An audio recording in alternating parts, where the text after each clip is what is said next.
Mes amis, nous voici de retour pour vous présenter cette fois-ci une recette de marinade avec les sachets Zip sous vide Fossa. Donc, comme vous pouvez le constater, la décongélation de la viande a été effectuée de manière optimale. Vous récupérez la viande et vous la séchez légèrement grâce à du papier absorbant. On la retourne et on absorbe les derniers résidus d'eau. Ensuite, on la récupère et on la place soigneusement dans le sachet Zip Fossa. Voilà, on la positionne bien au fond du sachet en attendant d'y ajouter le reste des ingrédients. Voilà, maintenant vous avez positionné votre viande à l'intérieur. Mettez-y vos herbes, suffisamment pour parfumer la viande, mais pas trop non plus afin de ne pas surcharger l'odeur. On va en rajouter un peu, voilà, et cette fois-ci, c'est parfait.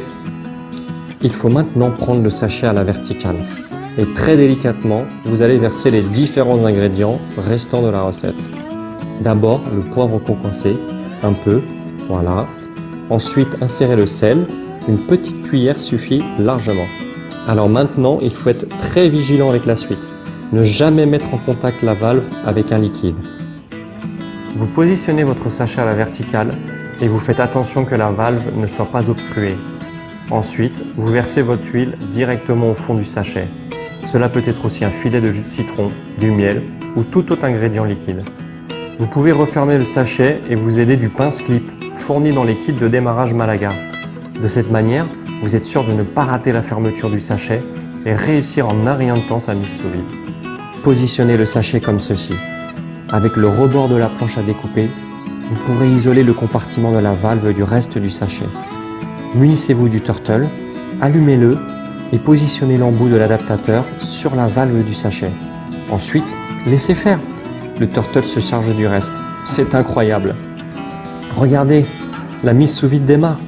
Alors attention, vers la fin du processus, surveillez que la marinade ne parvienne pas au niveau de la valve.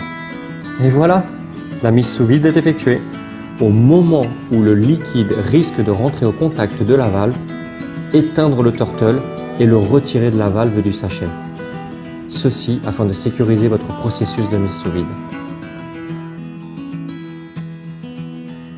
Nous y voilà. Pendant le processus de cuisson sous vide, il faut bien maintenir le sachet sous vide à la démarcation indiquée sur celui-ci. Vous voyez, il y a la limite indiquée sur le sachet. Vous le positionnez et vous pliez le sachet.